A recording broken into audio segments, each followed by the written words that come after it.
Hello friends, welcome back to my channel mother Urdu से। I am your health care friend and my name Rachna Datta. आज हम बात करेंगे DNC के बारे में।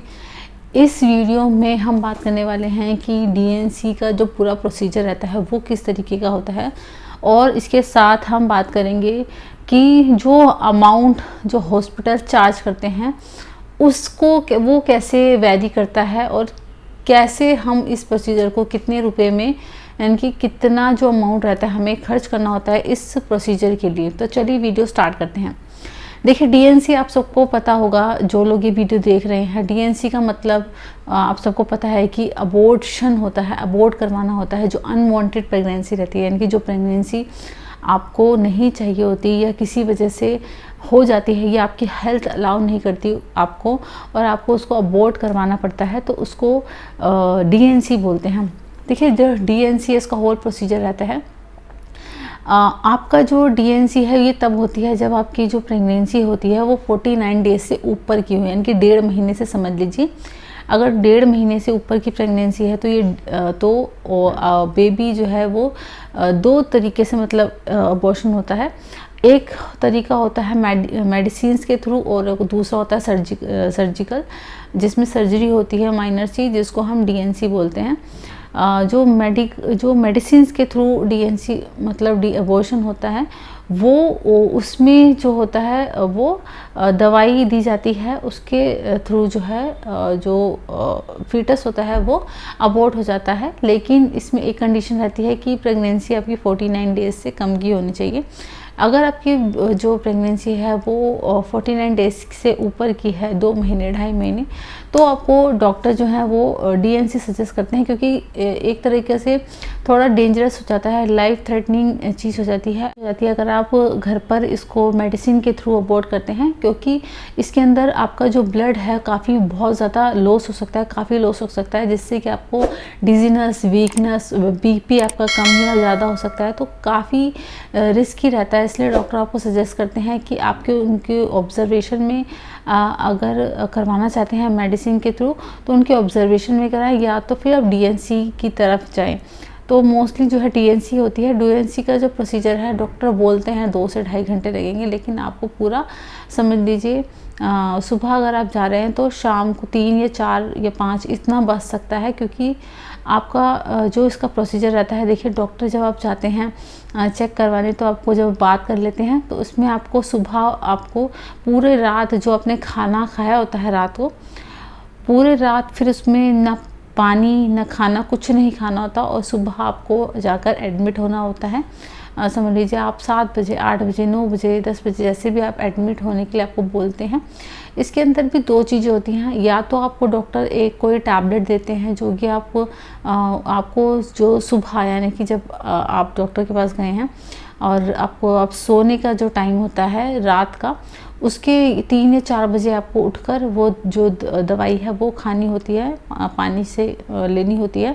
उसके बाद आपको डॉक्टर बोलते हैं कि आपको ब्लीडिंग हो जाएगी, और ब्लीडिंग से आपको घबराना नहीं है। आपको आके हॉस्पिटल में जो टाइम दिया होता है 8 बजे 9 बजे उसमें आके आपको एडमिट होना है। एक तो ये रहता है।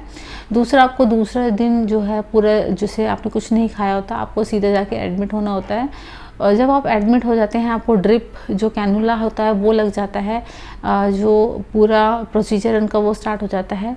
इसमें आपको जो ये मेडिसिन्स है वो देना स्टार्ट कर देते हैं, और आपको जो दवाइयाँ हैं वो देना शुरू कर देते हैं। और एक इसमें आपको जो टॉप टैबलेट्स होती हैं छोटी वाली, छोटी छोटी टैबलेट होती हैं, वो मुंह के टंग के नीचे रखनी होती है, और 2 जो मेडिसिन है उसको चबाना नहीं होता है, इनकी वो अपने आप ही घुल जाती है सलाइवा से, और आप उसको निगल लेते हो। जब आप उसे निगल लेते हो वहीं से जो प्रोसेस है वो आगे स्टार्ट हो जाता है। आपको हल्का जो है पेन स्टार्ट हो जाता है, कॉन्ट्रैक्शन से होने लगते हैं, और पेन बहुत ज़्यादा बढ़ जाता है। उसके बाद आपको ब्लीडिंग स्टार्ट हो जाती है। कुछ को ब्लीडिंग स्टार्ट होती है, कुछ को नहीं होती, तो ये बिल्कुल नॉर्मल है। उसके बाद आपको जो ओटी है उसके अंदर ले जाया जाता है। फिर उसके बाद जो पूरा प्रोसीजर है वो किया जाता है। उसके बाद आपको जो उससे पहले आपको इंजेक्शन भी दिया जाता है, या आप इसमें नींद का इंजेक्शन जो डॉक्टर देते हैं, उसमें आप कुछ याद नहीं होता, पूरा प्रोसीजर हो जाता है। उसके बाद आपको 1 से 1.5 घंटा आई थिंक इसमें लगता है और आपको बाहर निकाल दिया जाता है। इसके बाद आपको जब आपको होश आता है थोड़ा टाइम बाद, तो उसमें आपसे क्वेश्चन किए जाते हैं, आपको बताया जाता है कि आप बिल्कुल ठीक हैं, आपसे पूछा जाता है कि आप ठीक हैं या नहीं, आपको अच्छा लग रहा है या नहीं, इस तरीके से। और जब आपको वॉशरूम मतलब बाथरूम आ जाता है, उसके बाद आपको घर जाने दिया जाता है। कुछ मेडिसिन इसमें आपको लिखी जाती है, जैसे कि एंटीबायोटिक हो गया, पेन किलर हो गया, इस तरीके की जो दवाइयाँ हैं ये दी जाती हैं। इसके जो ये पूरा प्रोसीजर होता है, कम से कम 2 से 3 दिन 4 दिन आपको लगते हैं अपनी नॉर्मल लाइफ में आने के लिए। डॉक्टर कहते हैं कि आप 1 दिन बाद छोड़कर ही आप नॉर्मल लाइफ में अपने जो डेली वर्क होते हैं वो कर सकते हैं, लेकिन थोड़ा ऐसा नहीं रहता। आपको वीकनेस बहुत आ जाती है, आप थोड़ा इमोशनली वीक रहते हैं, और इसलिए आपको थोड़ा अपने आप को मतलब अपने लाइफ में नॉर्मल रेगुलर लाइफ में जाने के लिए थोड़ा टाइम लगता है। वीकनेस बहुत आ जाती है। वीकनेस से बचने के लिए आप मसाज करा सकते हैं, मालिश करवा सकते हैं होल बॉडी की, ताकि आपका जो ब्लड सर्कुलेशन है अच्छे से मूव हो सके, अच्छे से चल सके, ताकि आपकी बॉडी जो है थोड़ी चुस्त हो सके और आप धीरे धीरे जो है अपनी नॉर्मल लाइफ में आ सकते हैं 3 से 4 दिन बाद। खाने का विशेष ध्यान रखना है, इसमें आपको प्रोटीन डाइट बहुत अच्छे से बोली जाती है लेने के लिए। प्रोटीन पाउडर होता है, मिल्क लेना होता है, दूध, चिकन, इस तरीके की जो चीज़ें होती हैं, ये चीज़ें आपने ज़्यादा खानी होती है। तो पूरा ये रहता है। बात करें अमाउंट की, तो पैसों का ये रहता है कि बहुत सारे हॉस्पिटल्स होते हैं 20,000 तक का अमाउंट आपसे मांगते हैं, कुछ लोग 15,000 मांगते हैं, और कुछ ऐसे नर्सिंग होम्स भी होते हैं। देखिए, अगर आपके पास अमाउंट अच्छा खासा है, अगर आप दे सकते हैं तो बिल्कुल डिस्कम्फर्ट नहीं चाहते तो आप 20,000 भी कर सकते हैं। लेकिन अगर जो लोग बहुत ज़्यादा मिडिल क्लास हैं, बहुत ज़्यादा अमाउंट नहीं कर सकते, तो वो थोड़े लो जो नर्सिंग होम्स होते हैं, एक्चुअली क्या होता है, नर्सिंग होम्स जो होते हैं काफ़ी अच्छी वहाँ गायनी होती हैं। आप अपने आस पड़ोस से सजेशन ले सकते हैं, उनसे थोड़ा पूछ सकते हैं कि कहाँ क्या क्या चीज़ें होती हैं। आप आसपास की जो आपके सराउंडिंग में बहुत काफ़ी नर्सिंग होम्स होते हैं जिसमें जो गायनी होती है काफ़ी एक्सपीरियंस होती है, और वो कम अमाउंट लेकर ये जो पूरा प्रोसीजर है वो कर देती हैं।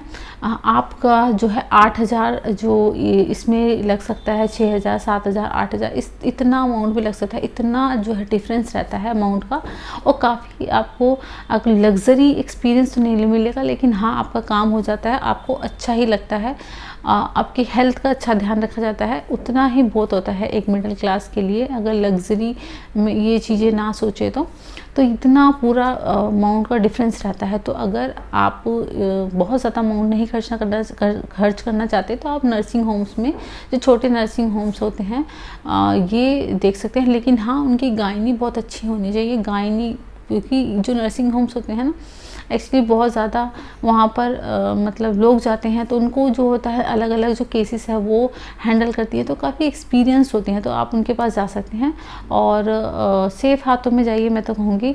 और कुछ लोगों से आप पूछ सकते हैं कि किस तरीके का हॉस्पिटल है, गायनी का कैसी है वहाँ की। तो कुछ ये मतलब जान पहचान से आप जा सकते हैं पूछ कर उनके बारे में। तो ये कुछ चीज़ें मैं आपको बताना चाहती थी DNC के बारे में। आई होप ये वीडियो आपको पसंद आई होगी। वीडियो पसंद आती है तो लाइक ज़रूर कीजिएगा वीडियो को, चैनल को सब्सक्राइब कीजिएगा। और तो चलिए हम मिलते हैं किसी नेक्स्ट इन्फॉर्मेटिव वीडियो में। तब तक के लिए take care and bye bye, नमस्कार।